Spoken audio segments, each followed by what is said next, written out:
but I sit here and talk to myself until it pops up on YouTube that I can go live. So now they are connected. Hello, hello. Oh my gosh, how is everyone? Awesome. Good morning, Jude. Good morning, Stacy. Good morning, Harper. Good morning, Danny. How was everybody's weekend?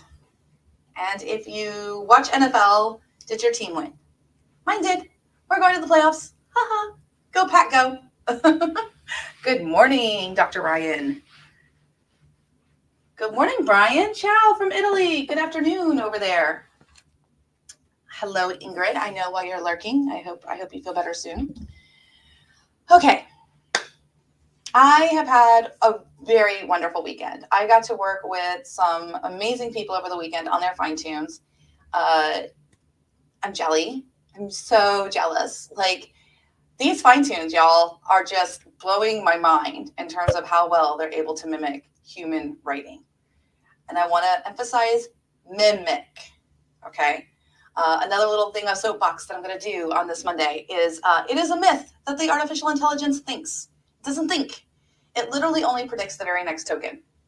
The amazing Steph Pajonas and I were talking this morning while she was on her walk. And we're noticing posts in the AI Writing for Authors Facebook group, more posts, that is, about people who are frustrated that the AI sucks or the AI can't do exactly like the creative thought process that they want.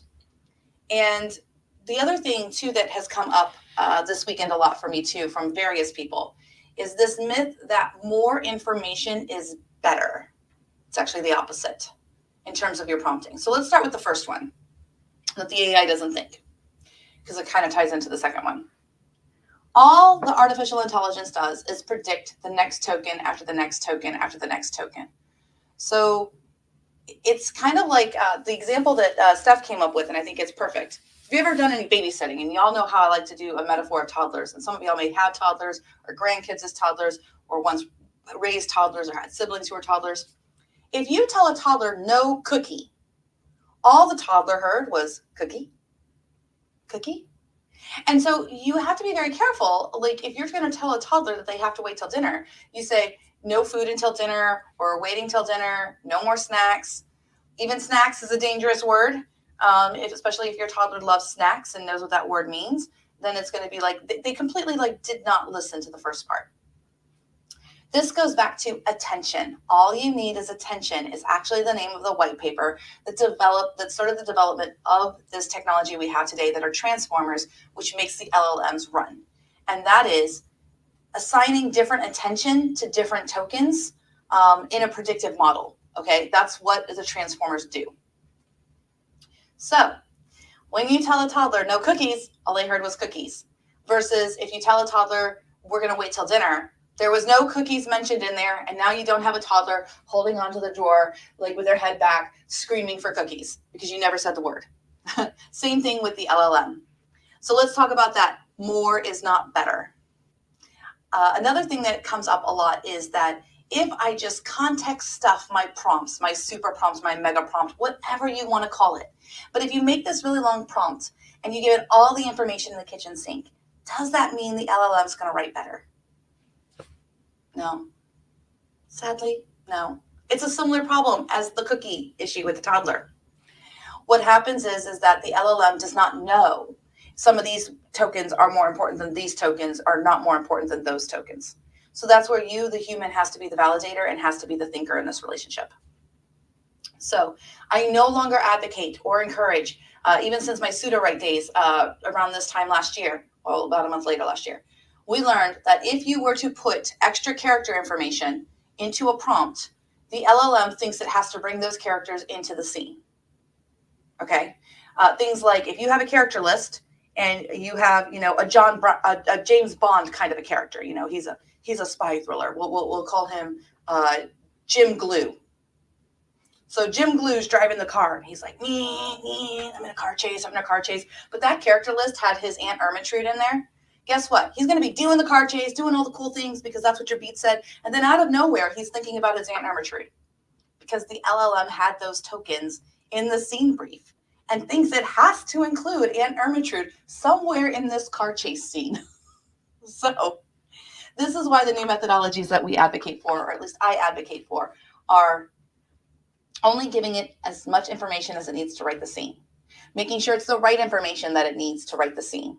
Okay, so that's where my scene brief methodologies come in, and running these as silos. So I used to do the methodology of the story so far last summer, the prompting where I would have the LLMs read the story, previously keep going, read the story, previously keep going. And you can actually see this still in operation in December when we did it on, I think it was a Rexy clause, where I was showing that methodology. The problem with that methodology is, number one, it's expensive, okay? Mucho expensive.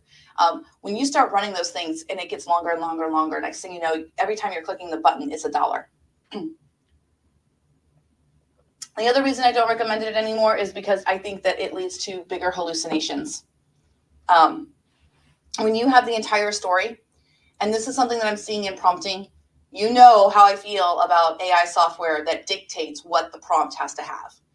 And so there is software that is, what was it? There was one in particular that Steph and I saw that they specialize in nonfiction. Okay. So anyway, but they're prompting and things like that. The prompting that's out there, a lot of the prompting will prescribe how much of the manuscript from where your cursor is up is included in the prompt. How many of you have seen prompting software and stuff out there that dictates how many characters or how many words from your cursor up, whether it's a few thousand or a few hundred, but it's always say they put it as a feature, as like, and we include the last 1,500 words that you wrote into your prompt. This is a problem. What if your last scene ended on something that was dramatic irony? What if the last scene that you wrote is a thriller and it's from the point of view of the villain, and now you're supposed to go into the point of view of the investigator, and the AI is going to bring in those clues and that information that was in the previous writing into your new scene? We call this it bleeds in, basically, or it's the repeating and things like that. So when you're working with artificial intelligence software that's out there, if you have something that's constantly repeating on you and you're like, I'm so mad, I'm doing all my prompting right, I'm doing all my beats right, I'm doing all of my things right, I thought I was doing it right. You probably are. It's probably the prompting on the back end that you can't see that is bleeding what happened in the previous scenes into your next scene, and that might not be the way a human would have used that information. So sorry for the 9 minutes of frustrations there, but these were things that came over the weekend. I had a lot of fun working on fine tunes. That was fantastic. And this morning, I'm going to have my confession time. I did not do my editing. I just didn't. I know. Listen, I have worked every day since December 26th. Did a whole new curriculum for the Future Fiction Academy. Yesterday was my first day off since the day after Christmas, since Boxing Day. So what does that mean? Today is about not making the artificial intelligence write every word. Today is about writing AI assisted. So that is what I'm going to show you all today. So you'll get to see me work on my first scene or two. I went ahead and set up my Notion so that you guys can see it, and you are more than welcome to adopt this methodology. And this is also going to show another application for scene briefs that I talk about all the time. So without further ado, I'm going to go ahead and share my screen. Let me know in the chat. I see you guys in the chat here. Daniel, I see so easier to correct a little straying in a scene versus a major hallucination. Yes. And also when you run scenes as silos, when you go scene 1, scene 2, scene 3. If scene 2 goes off the rails, it doesn't impact scene 3. So when you don't use the story so far methodology, you also preserve any kind of hallucinations from the LLM bleeding into other scenes, which just increases your work. All right. So in the chat, let me know how your weekends went with the AI, how your weekends went. I see lots of good mornings, but I do read the chat. Hello, Miss Swift. Good to see you. And hi, Migs and Steph. And good morning, Cynthia and Jorge. Okay, I think I greeted everyone. All right, let's go. Okay. Excuse me. We did make a change because Elizabeth and admin work are mortal enemies. And I realized that I wasn't keeping updated. Excuse me, I'm so sorry. Things just went down the wrong pipe. I wasn't able to keep up very well last week with the write-a-thons as I wanted to on the Notion pages. Last week was the first week of us going live all 5 days of the week, Monday through Friday. Don't forget, tomorrow you can catch my colleague, Michelle. She's doing the How to Start Writing with AI series, and I'm so grateful for her. And she has some new things up her sleeve coming on Wednesdays, but I'm not going to spoil them. So at any rate, we have that course curriculum that I worked on since in last month, and then the calendar and everything. We also have the project. So this link will actually take you to all of the things that I've been working on. Okay, let's go ahead and take a look at my manual kit bash that I set up. Okay, so you all are very familiar with the auto write page. You know I have my pre-writing. So what I started to do is I have these two scenes here, which are the 2.1s that ran, and then these are actually the 2.0s. I know they say 2.1, but I labeled them, thank goodness, on the auto write page, and I did not get it updated here in the file name that it would go out to. So it's fine. What I went ahead and did was the first thing that I do to make one of these pages here is I went ahead and did kit bashes scenes 1 through 6, and I have scene 1 right here. I'm going to go ahead and set up scene 2 so you can watch how I do this. So the first thing I do is I make a page, and I'm going to call this scene 2. Boop. And then I'm going to put right here scene brief, because that's where that's going to go. I'm going to press enter, and I'm going to press slash, and I'm going to use our handy dandy column system. Now, the reason I like columns is so that I can manually do things. So in this first column, I'm going to put 2.1. I'm going to tab over. I thought I should tab over, but it did not work. Oh, because I pressed caps lock, not tab. That's why. Okay. Yeah, got it. This is going to be the kit bash, or the final. I did press tab, and it's just not working. Okay. And then this is going to be 2.0. Now, if it helps you to see it a little bit better, what I also like to do is you can always make this different colors for the background, which kind of can help you see the columns a little bit better. I wish that there was a way to format the columns, but I don't think there really is. So now that I have my structure set up, I'm going to go ahead and start moving things into there that I need to. So let's start with the scene brief. So here's the scene 2 scene brief. I'm not going to just move it in. I always like to duplicate, and then I will click move to. So I just right clicked and I clicked duplicate, and then I'm going to send it right over into scene 2. If I wasn't sure if that's the right scene 2, I could always do this drop down to see kit bashes and then see that it's in scene 2. And that went ahead and moved that over. The next thing that I'm going to need is I'm going to need the scene Claude 2.1, and I know that this is scene 2. I always want to double check. So I know that that is scene 2. Same principle, duplicate it, and then just move that puppy right over to scene 2. And the same thing with the 2.0. So this is a scene 2 draft, just so that I make sure that I don't, because I had to look at the timestamps earlier last night when I was doing this methodology. So I will go ahead and move that. Nope, wrong one. Duplicate, and then move that one to scene 2. Okay. If I open up scene 2, you'll be like, oh my gosh, Elizabeth, but this is a mess. No, it's not. This is a cool trick. So I'm going to take this writing brief and I'm going to throw it up here underneath writing brief. And then I need these to be out in the actual columns. So the 2.1, I need to bring it underneath that 2.1. Here is no good. See how the line goes all the way across? No bueno. You have to put it under the 2.0 so it's actually in the column.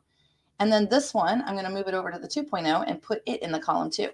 Now, why did I do that? Because Notion has this really nifty trick where you can literally click the 6 dots and you can say turn into on any page into text, and voila, the whole thing is there. We'll do the same thing over here. And I will say turn into text. And then this one, I'm going to say turn into, you guessed it, text. And what this does is this gives me basically this interface that I can start working side by side. Now, the last thing I'm going to say is this is really kind of cramped. I do not have a big TV for my screen in order to see things this tiny. So for that, you want to go into the top 3 dots and you want to click this full width. As soon as you click this full width page, now you'll see that you actually have this nice nice interface. And let me check the chat and see if there's any questions. And I will remember that I changed, so I won't forget to go back to my share screen. But this is the thing, okay? Notion. Why did we pick Notion at the Future Fiction Academy? Because every author is different. And I'm sharing with you one way to work with these things. It may not be how you work with it. I know other people bring in their stuff into Scrivener. Other people bring their stuff into Atticus or into Vellum, or they take it to Word documents. You have a lot of flexibility in how you want to work with artificial intelligence with AI responses. I like Notion because you can literally create whatever kind of configuration works best for your brain. So hopefully this helps people if they want to actually set something up that's 3 columns and then they bring the pieces in, which is what I like to do. Y'all know I like my folds in and my kit bash. But at any rate, this is one of the methodologies. And I have a feeling at some point, Rexy will have a similar interface that'll allow you to do this, but not yet. So let me go back to sharing my screen and I'll check the chat. Aha, I remember to share my screen again. I'm working on it. Good morning, Ikello. All right. Does anyone else use columns in Notion when they're working with AI? Y'all are quiet today. I think you're just working alongside me. All right, so we're going to skip scene 2 because I did not finish scene 1. And let me go ahead and open scene 1 and show you something that's in progress. Oh, sorry, had coffee. Okay, so here I have the scene brief. And this is what I mean by, this is an example of AI-assisted writing. No one ever has to have the AI write for them. If you're someone who struggles with brainstorming and maybe plotting, you can have the AI write for you scene briefs, and then you can change them and give your input and everything like that, almost like a co-writing situation. This is really neat because it gives me kind of like a skeleton or a brief to go back to remember what it was I was trying to do with this scene. Much better than my notes that were always slapdash in a composition notebook. Anyone else have that problem of sometimes they can't read their handwriting months later when they go back to it and you're wondering if you missed your calling as a doctor? Happens to me all the time. Okay, so maintain a balance between historical, I know all of that, stark contrast. Okay, so here I had the golden light and the golden glow, and I don't how I feel about the afternoon sun. So I literally just brought in soft light. The only part of this sentence that is AI is actually this part right here. That's the only part I used. This I kind of wrote completely as well on my own, except that the sister's breathing regulated into a steady rhythm kind of is echoed in the breathing deep and steady and slumber over here. And then the other line that I did take is that I did like the though her complexion remained, I can never say that word, wan, whatever. This is why I read words, y'all, because I don't have to always pronounce them. Jane Bennett's gentle beauty persisted even in convalescence. Her flaxen hair fanned out. I turned that into 2 sentences down here. Though her complexion remained wan. How do you say that word?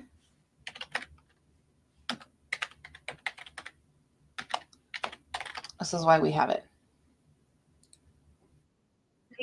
Oh, and there's an ad. I don't want an ad. I just need to know how to pronounce it.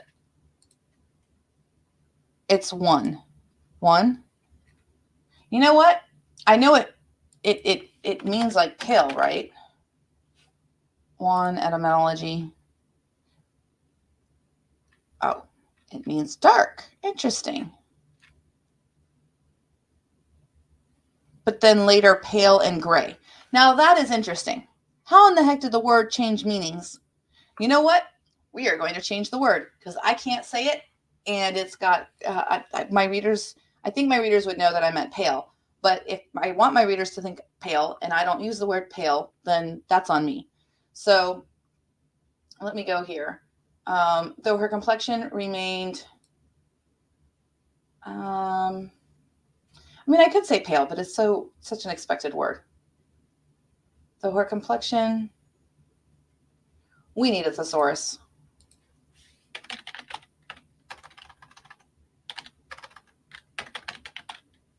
Thesaurus pale.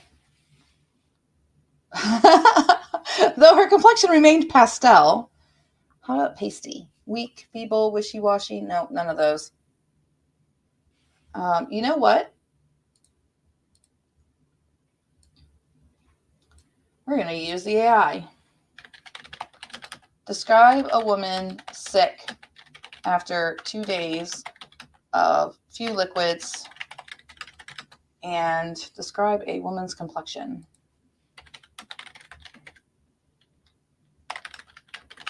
After being sick. And it's 1811. Pale, sallow. I like sallow. That's, yeah, because that's like a yellowish color. And that's probably the right way. Yep. Okay. Sallow is a much better word. I knew what word I wanted, but I was honestly, what kept coming up in my head was jaundice. And I was like, I know that's not right. Okay. Anyone else get nerdy about word choice? Am I the only one? Her flaxen hair fanned over the pillows, framing her delicate face. Even the cough that had racked her body lessened, and Elizabeth held hope that her sister would soon be well enough to travel home to Longbourn. Okay.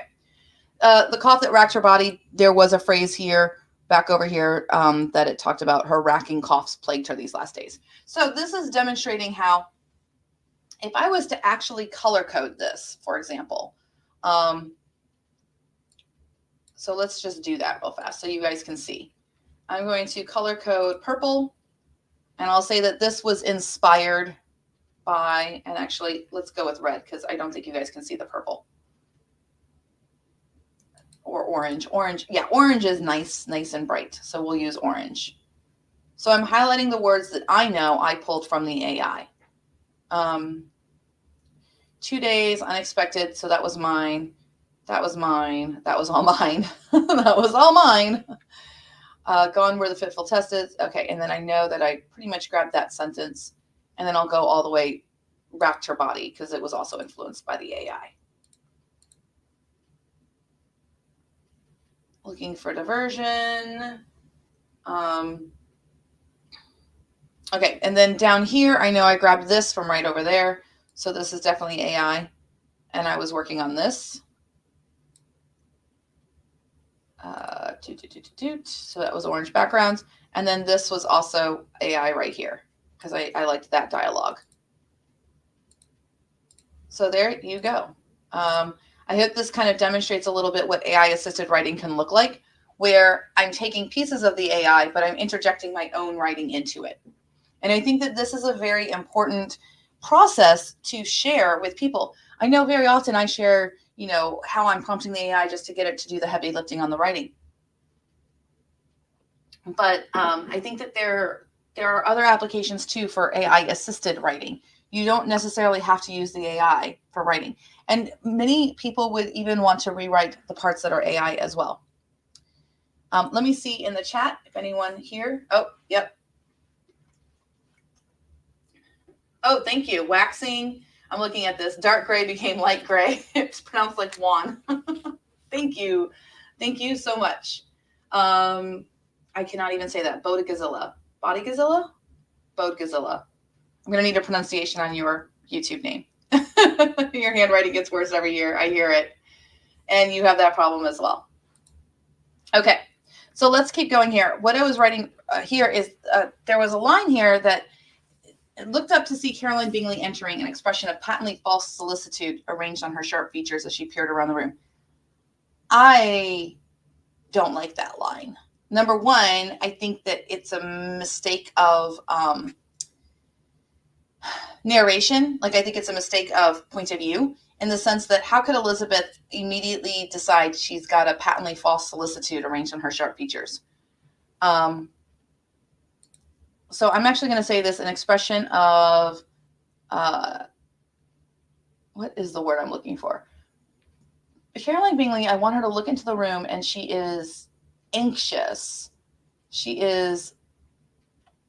kind of like, she's looking in the room gingerly, and maybe that's what I will do. But she's looking into the room kind of hoping that Jane's asleep. And then when Jane's asleep, she's like relieved of an expression of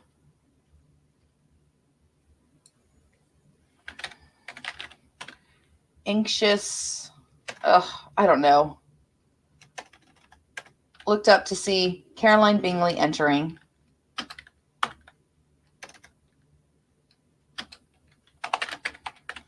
With pursed lips, oh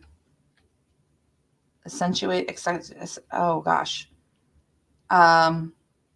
It's so hard to write live. I don't even know if that's the right word either. My goodness. Why is it, like, even when I'm writing, sometimes I forget how to spell like restaurant, or how to spell a word I know how to spell all the time.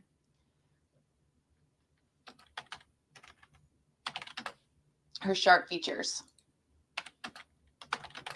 Her hostess peered around the room.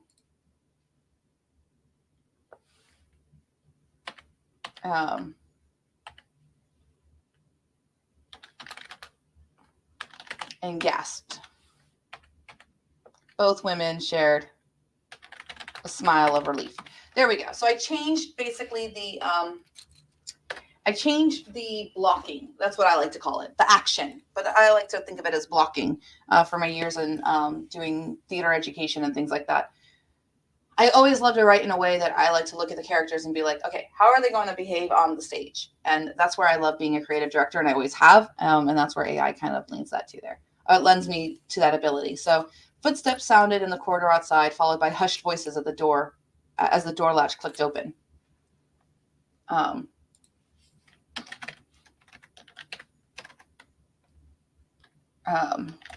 At first, Elizabeth expected the maids were back.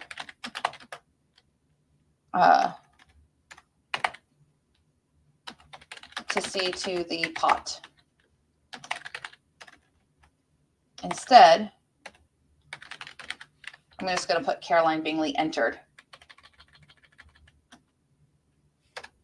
Caroline Bingley entered. And that's because, you know, it's a pet peeve of mine to have a character noticing another character. And my editor would always like mark that out. Instead, Caroline Bingley entered with pursed lips, accentuating her sharp features. Her hostess peered around the room and gasped. Her sister, oh, that's a bad. The supreme hostess, there we go, of the home, peered around the room and gasped. There we go. And we'll put that as a new paragraph. Both women shared a smile of relief.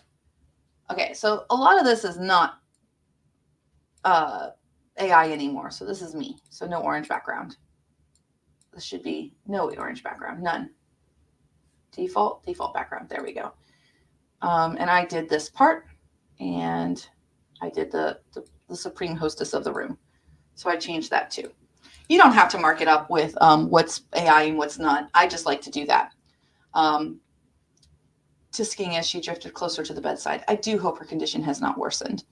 What a vain thing to say. Okay, on the contrary.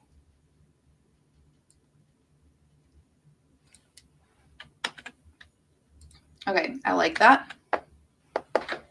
She doesn't have a book in her hand, so that's not a prop that she has in her hand.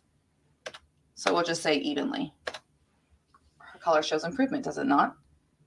I need Mrs. Hertz. Mrs. Hertz. There we go. I like Mrs. Hertz over here. Indeed, yes. Why our presence has been sorely missed the last weeks of the social occasions in town, has it, Louisa? Dreadfully. Okay, I kind of like this idea here of the of expanding this conversation bit here. So I kind of want this part, although it's not going to be that. It's going to be more about like the dinners that they've had to say no. I like this. That's a good one. It's kind of a rejection. So that's good. And the other thing too is I'm taking from 2 different AI samples. So that's another thing that is important about if you're worried about, if you have concerns about copyright. Even though I'm highlighting this as all orange, I really should highlight these as different colors based on which sample they come from. Because the truth is, if you are taking two AI compositions and you're putting them together, you're kit bashing them together, that arrangement is your copyright.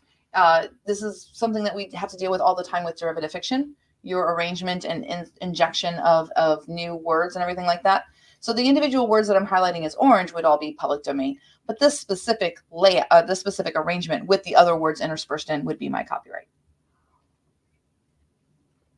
Not a lawyer, but that's just based off of my experience in working in the industry and writing public domain derivative fiction for a living for the last decade. Most of us work in actual lines from Pride and Prejudice. Okay, so I like this, though I confess I know little of nursing sick family members myself. Okay, so now we need something that's like a pause. So this like the mantle clock ticked. Does a few, I don't know. That's so expected as well. Let me think. It's late afternoon.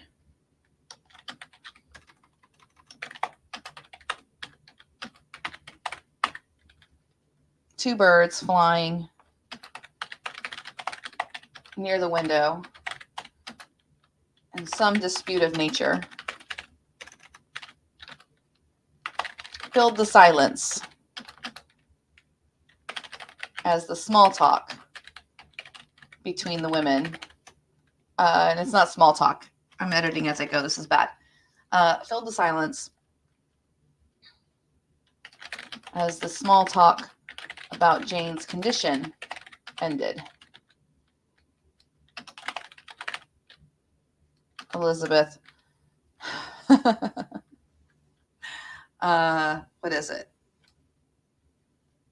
Clasped her hands behind her back and amused herself by shifting her weight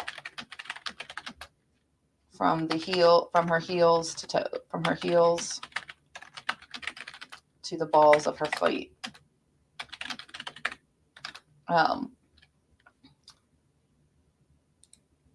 By alternating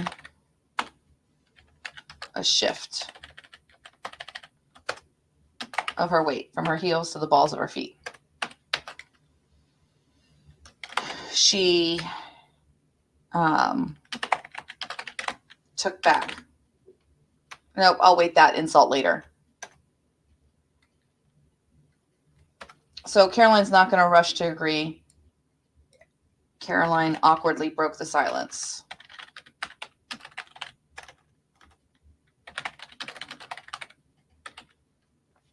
Indeed, yes. Why, our presence has been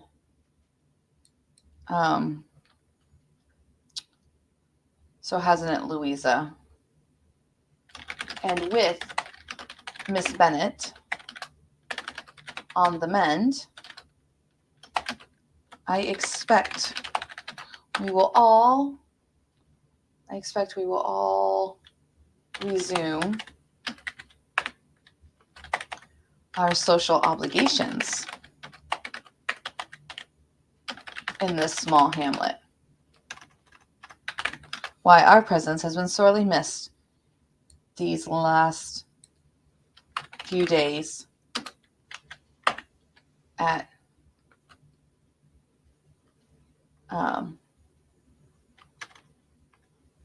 why our presence has been sorely missed these few days.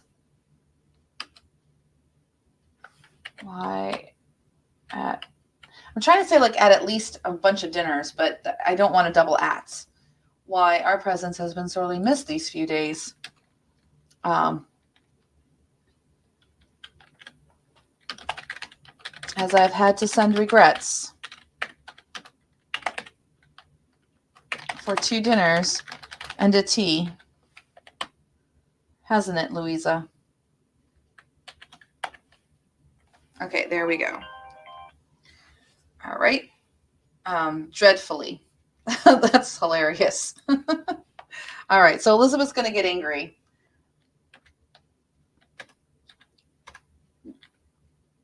Let's see here. just as Elizabeth considered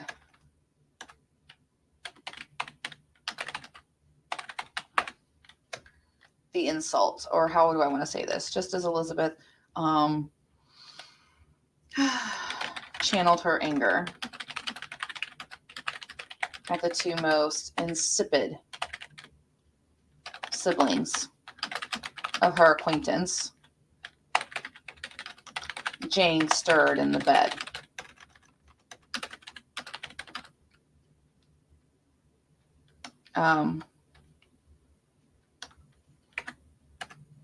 Fortuitously,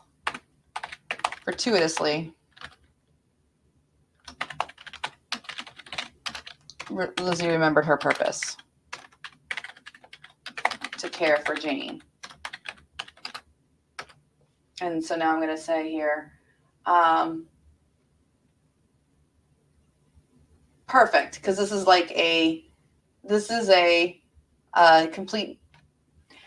completely hilarious that they're so rude and Elizabeth's just going to be polite. You are too kind to express such concern.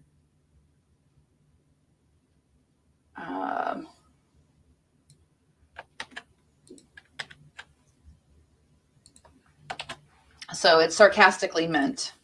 All right, let me check the chat, make sure I'm not off here. Okay. Yeah, sallow is yellowest in skin tone. Yep.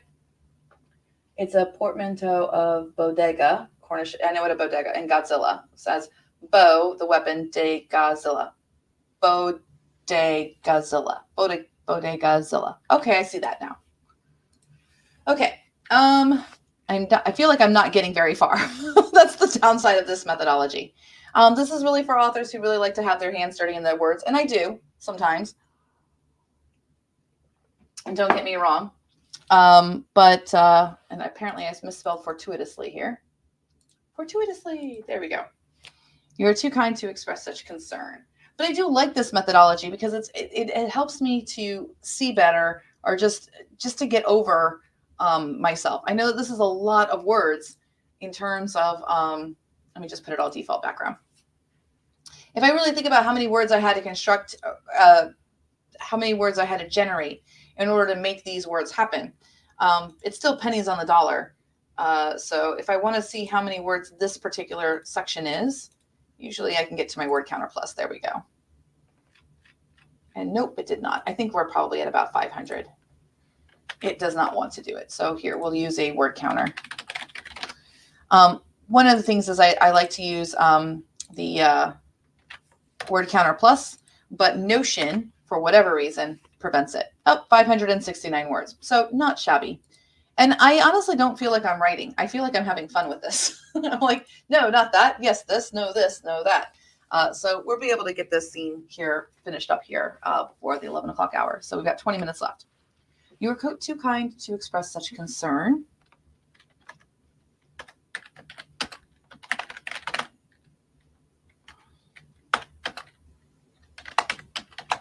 Elizabeth said with no emotion. Pray. Would you mind sitting with Jane for one moment while I don't think they would say run, while I visit my room. I left a book there that I'd like to read next. Caroline, lower lip quivered.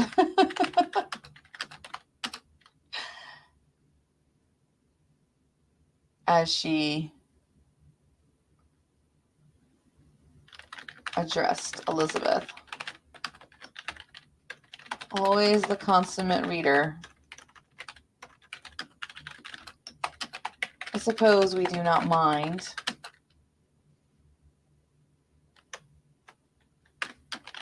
waiting here in case Miss Bennet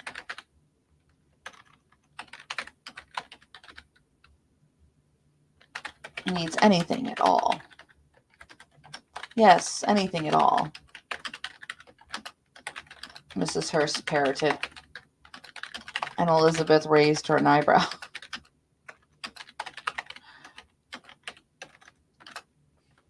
Okay, so I want these women to be absolutely ridiculous. It is consummate. That's the word, right? Define, not consummate. I probably am misspelling it. What is it? Consume. Okay, it's a double word.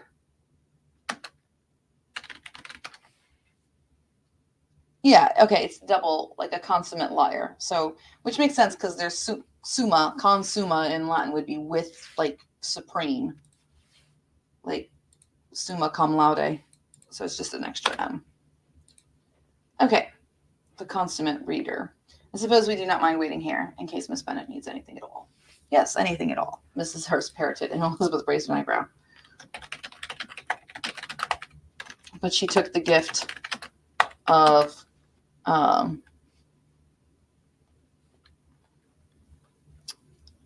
unwilling assistance.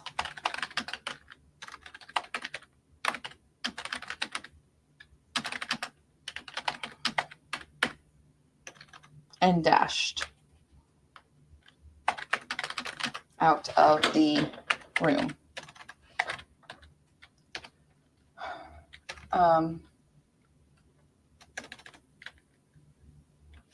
I think I don't need to say which her movement is. That's one thing I always fall in. My character's always like walking around. A reader's brain will actually fill in a lot of the gaps. So, but she took the gift of unwilling assistance in hand. Okay. So now here's the problem of point of view. I want to stay in the room. Oh, there we go. I can add this.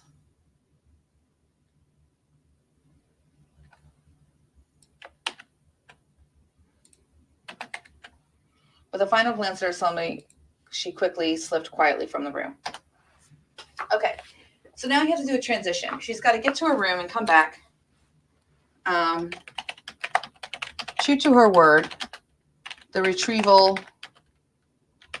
took but moments. However, the renewed sound. Okay, hold on. Let's see here.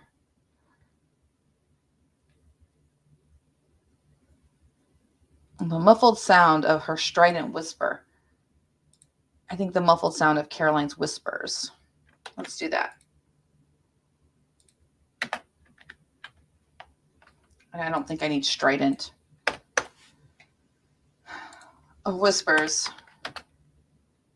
Okay, now I want to basically explain, like, she doesn't usually eavesdrop. It's just like human nature. It like triggered in her a natural human nature thing where she listened. True to her word, the retrieval took but moments. However, okay, so that's a new line. However,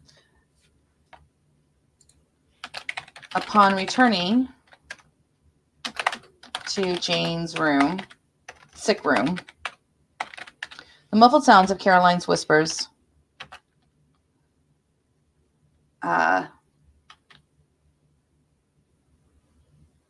I don't want to say made Elizabeth draw up short to the door, but something along those lines. Let's see how the AI phrased it so it can help me. As she was walking, she was arrested by the renewed sound. Okay, that would work. The muffled sound of Caroline's whispers arrested her return, arrested her footsteps, her feet, arrested her progress. There we go. And then, can you imagine? So something like that. Nope.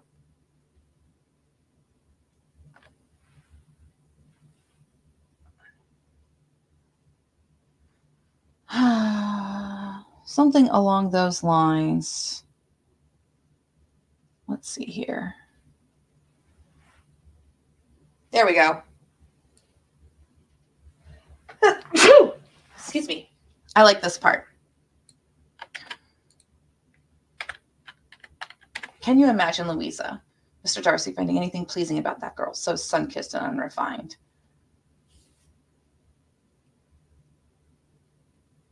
And then I need him to reply that, oh, I like this part. Elizabeth rose. Surely she could not be overhearing correctly.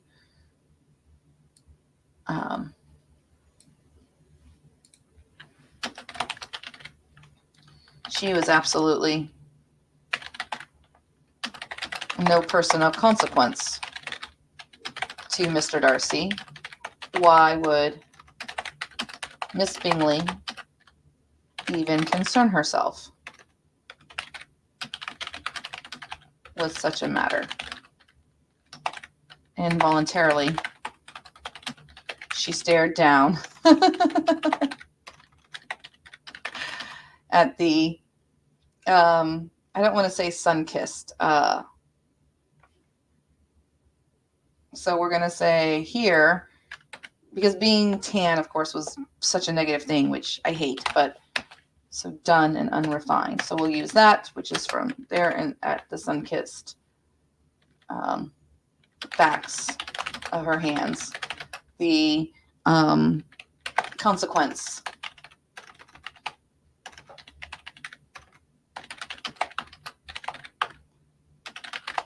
Being an avid walker and glove avoider. An avoider of gloves. That's funny. Okay, it amuses me. All right. Indeed, she's everything a gentleman such a could object to a lady. Okay, yep, we like that one.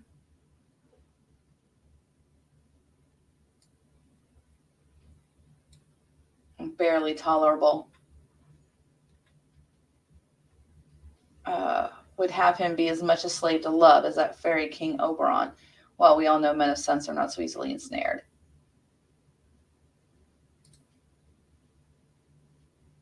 Okay, I like this line and I like that line. Okay. So I like this one, so I'll put this in here. Okay, we have too many indeeds. So we'll take that out. And we'll just put that she's everything a gentleman of Mr. Darcy's. And they're not actually saying the word, the name. So I can add in here.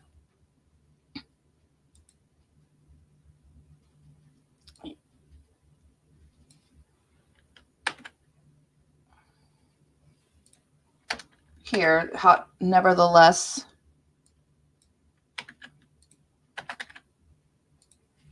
Nevertheless, she forced herself to maintain. After all, it was possible, though unlikely, their wagging tongues were speaking about another.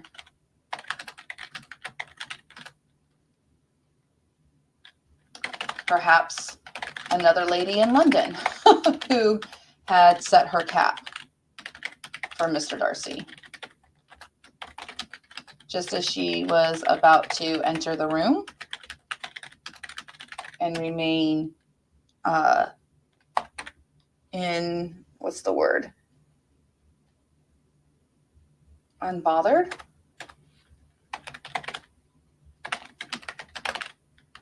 By her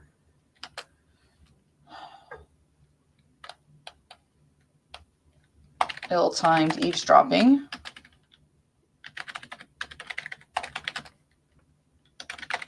Caroline continued. Perfect. And so she almost is like not going to be mad because it's like, I'm trying to make this like it's almost like a video, a movie camera or something like that. So I can see in my head these girls talking in one room and then Elizabeth Bennet outside of the room, and she's hearing this conversation and her reactions and all of that. So I needed to put in there that baby, she's upset, but then she's like, wait a minute, they're probably not talking about me. And then we're going to have this line here where Eliza would have him be as much a slave to love as that fairy King Oberon. Well, we know men of sense are not so easily ensnared. Quite right, Mrs. Hurst concurred. We must gently correct this misapprehension. A lady, Yeah, we're going to take out that. We must, that's not really good. Quite right. A lady of true sophistication. It is frank appraisal of her perceived defects. No longer could she delude herself that the Bingley sisters spoke ill of another. Clenching her hands around the tome in her hands. Okay.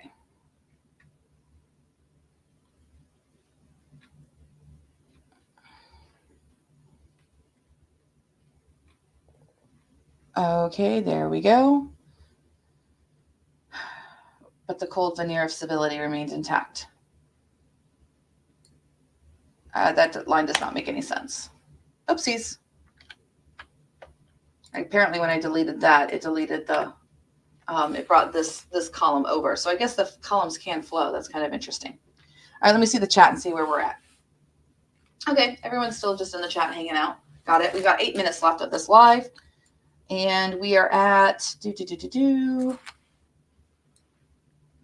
is where writing with AI is not faster. But I will say that it's a different kind of effort, at least for me. So I think that this is still very much a valid way of writing AI assisted. Let me know in the chat what you think. If you're fine. Oh, look at that. We are almost at 1,000 words, 942. Not shabby at all. Okay, the very last thing was to be discovered. So I like that part.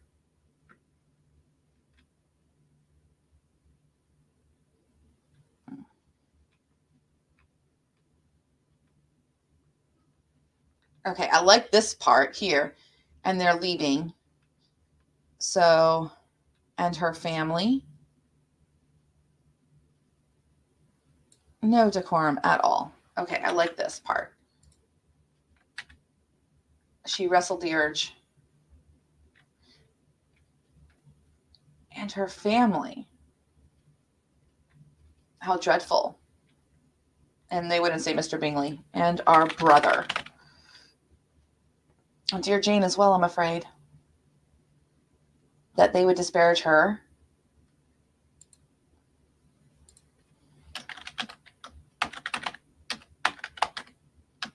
As Jane laid there in, let's see, what's the word? Kind of like she's almost defenseless, but I don't want to say defenseless. Oh, yeah, I would work that. Laid there defenseless and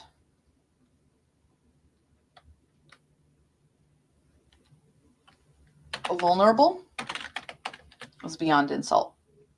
Well,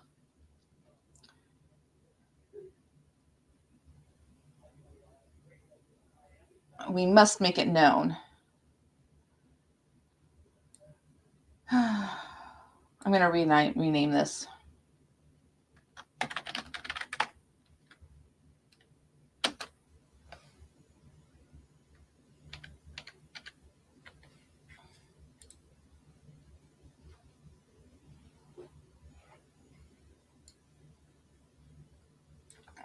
We'll take it. I must show Mr. Darcy that he could not abide such low connections.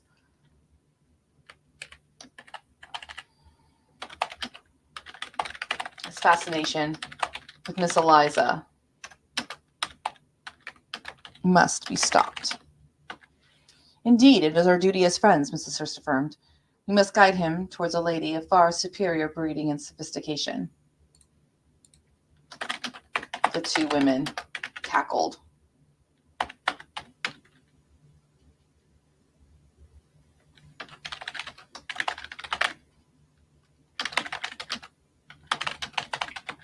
My thoughts exactly. Precisely. I don't like exactly. Precisely.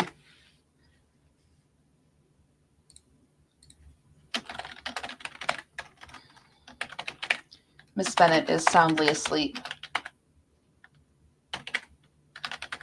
And we are not maids to Miss Eliza, who knows when she will return. I find myself suddenly desirous of some refreshment.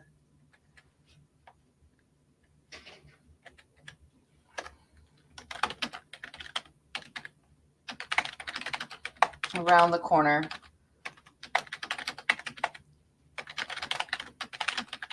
and held her breath as the two women walked by without notice of her. Okay, cool. That works.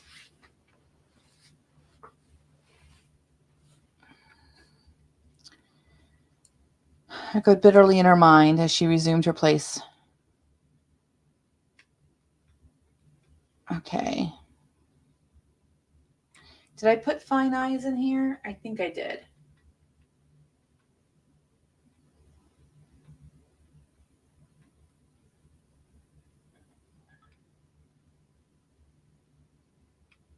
Yes, anything at all.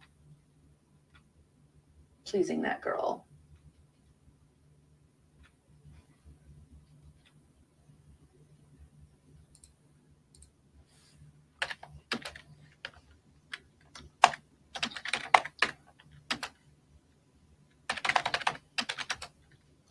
I cannot believe he admitted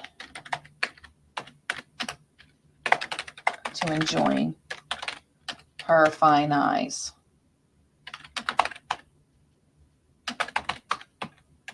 Okay, so I'm gonna break up this dialogue quite right. So it's kind of like a useless conversation here. And then Caroline continues.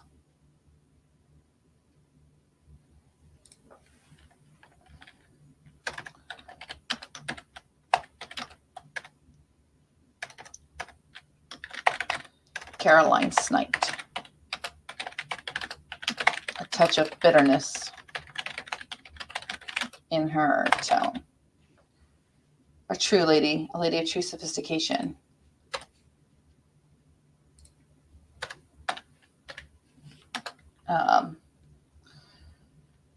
Her sister, oh, how do I write that?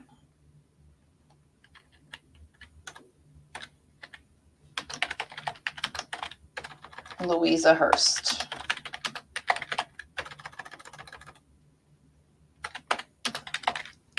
Continued her unwavering support for her sister's campaign for Mr. Darcy's affections. And then I will flip the script, flip that line around so that it's after, oopsies, after the beat. Control X and put it there. Okay. She exclaimed even hotter at this frank appraisal of her perceived defects.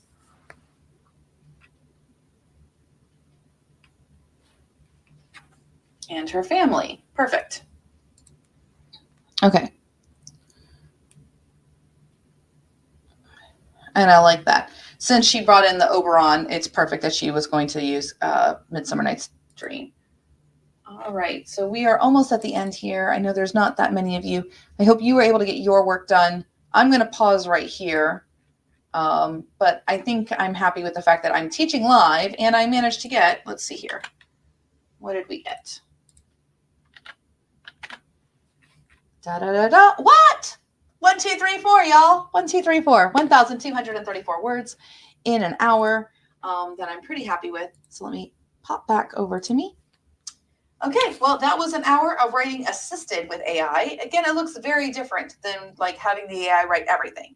It's working with the artificial intelligence. Maybe you use pieces of it. Maybe you're just inspired. Maybe you're just rejecting it wholeheartedly. Like, nope, nope, nope, nope, nope. So it can definitely be a great writing aid for people. This is the use of artificial intelligence, I think, that a lot of authors really appreciate, especially those of us who have any kind of issues with brainstorming or staying on task or getting started. The artificial intelligence or the LLMs can actually be a great help. So thank you so much for showing up for the live. I do have some exciting things, hopefully by the end of the week. I did just find out over the weekend that we got unlimited Notion slots. So keep your eyes open for this Friday's live is going to be later on in the evening. I'll be back live on Thursday at noon Eastern time. And for the FFA members, we have at noon today, I'm teaching personal prompt libraries and prompts in Rexy. Tomorrow and Wednesday is Michelle H. She is going to be here at 10 a.m. Eastern on YouTube talking about and showing how to write with AI as kind of a beginner. And we have an action-packed week at the Future Fiction Academy once again. So if you'd like to join us, we'd love to have you. You can join at futurefictionacademy.com. The link down in the description shows you the course curriculum. It's not too late to join if you want to jump in on some of the projects that we're working on. We are working on fine tunes. And like I said, a number of members have their fine tunes over the weekend of getting ChatGPT 3.5 16K to write like them. So, all right. Without further ado, may the tokens ever be chosen in your favor. Good luck. And remember, the AI doesn't think. See you guys later this week. Bye.